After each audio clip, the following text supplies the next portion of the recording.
Hey guys, Wannabe Ryan here with Wannabe Media, and continuing on with our 25 days of prospects, coming in at number 22, Freddie Brunet. Freddie Brunet, drafted in 2022, 5th round pick, 132nd overall. Defenseman, 6'3", about 190 pounds, offensive juggernaut, okay? This guy eats, sleeps, and breathes the offensive zone on the back end, which is really good. He could definitely be a power play specialist in the future. Cool thing about him as well, his father, his brother, and his uncle, all Olympic skiers, which goes to show the competition in that household from an early age all the way to now. It's always competitive, and that's a great thing to see. Another cool thing for me is that he was captain in his last year of the Quebec Major Junior League, the Rimouski Oceanic. And in his last year in the Quebec Major Juniors, ended up getting traded halfway through the season to the Victoriaville Tigers. And from there, continued his impressive play. It showed that it wasn't just the Oceanic system, it was actually Freddie Brunet.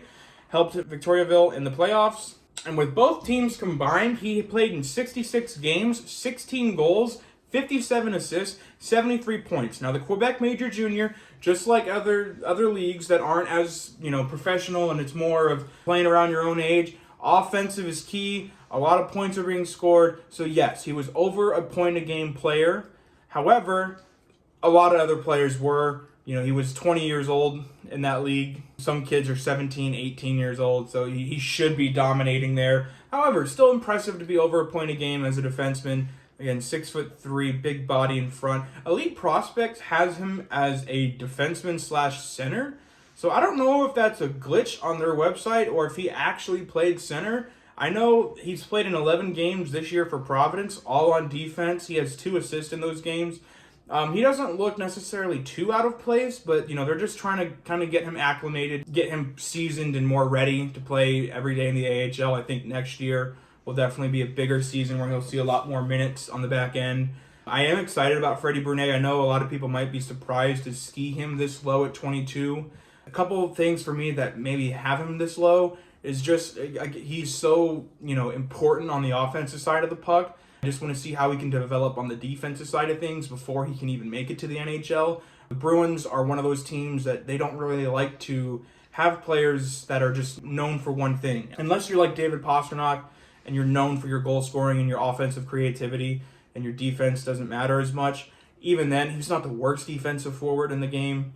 He's definitely not someone like an Alexander Ovechkin, something like that. I am a little worried, not to compare him to the offensive upside of Torrey Krug, but, Torrey Krug did get caved in his own end quite a bit. That was kind of one of the reasons why I think the Bruins wanted to move on from him, upgrade him with a guy like Hampus Lindholm. I'm sure that might be setting me up for some conversations in the comments, which is fine. But like I said, the Bruins want to make sure that he's set to play in all 3 zones. We know what he can do offensively, but as a defenseman, what can you do to further your career in all 3 zones? And we're going to show you some clips to kind of see from that, and then we'll talk about it afterwards.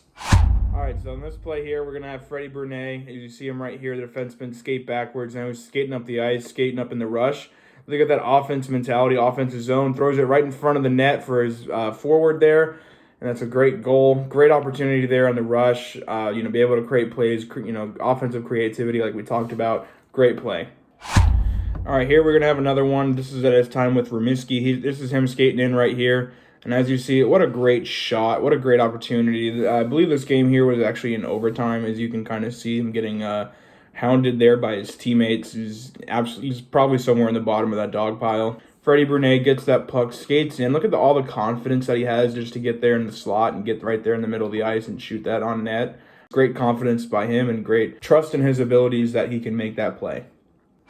All right, now this clip is actually before this is not this season. This is he played at the tail end of last year for Providence.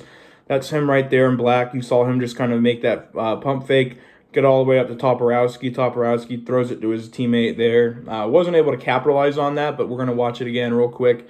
So you see right there, he's more on your bottom right of the screen. Freddie Brunet makes that move, makes a man miss, and then just, up and out, right? Up and out, get it to your forwards, let them do all the work. If he can make plays like that in the NHL, that'll definitely get him noticed. Just because, again, that's one quick pass and he's already out of the zone. And even if you look at it, look at where that pass ends up, right? Right there in the middle of the ice. It's, 2 steps and now they're in the offensive zone. And then, you know, if you have a fast winger, you know, 3 steps, and then now you're at the front of the net. So, great play by him. All right, so we talked about him on the power play. You see one of his teammates here in white skating around, skating to his teammate, and his teammate's going to find Freddie Brunet on the other side of the ice, and he's just going to rifle one in there. He's got a shot, he's got a cannon, he's got movement on the power play. I couldn't find a real good video of him, you know, just being a quarterback on the power play, but knowing where you are on the ice, knowing where your shot's the most valuable, you know, he's definitely set more on that side where he can have a one-timer. He's got a quick, nice release. I do love his shot. Scoring 16 goals last year in the Quebec Major Juniors. He's got 0 in 11 games in the AHL right now. Granted, he only has 2 points, and that was in the same game. So, you know, 10 games where he was scoreless. But he's going to find his game. I truly do believe it. Just another look at that great shot there and a great celebration at the end. Alrighty, guys, and as you can see from that, you know, he definitely has he's got some skill, right? He's got some movement. He's got some good skating, good puck decision making, things like that. He's got plenty to build off of. You know, he's still a very raw prospect. Yeah, he's 20 years old, and you're going to hear me say raw prospect a lot. I do think that he has the potential to be another, like I said with Ryan Mast, 7th defenseman.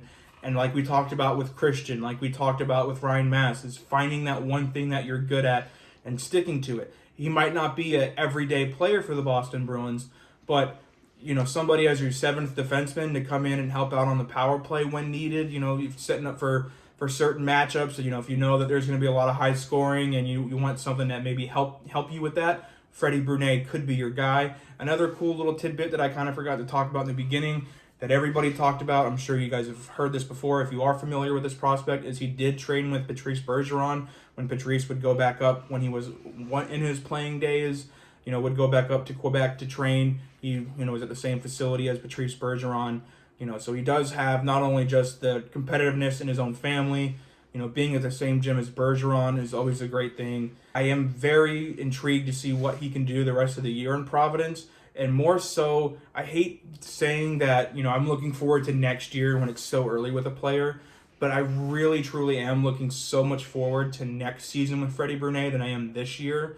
I think if Freddie Brunet can continue his play this season, you know, that's going to make the decision-making a little bit easier for the AHL, for them to say, okay, we have Freddie Brunet, let's not sign too many left-shot defensemen, you know, let's give him more reps, more time. I don't think he's going to fit in quite as much this year. You know, you still have Mason Lohrei down there. Zaboral, they're burning that last year, that contract right now. They're just kind of throwing in Freddie Brunet here and there, which right now that's just the situation of it. Next year will probably be more Freddie Brunet's year. He'll be 21 years old. Bigger, stronger, hopefully better. So that does it for me today. I hope you guys like this video. We're going to be able to continue to post these more. Number 21 comes out tomorrow. And Liv, hit my music.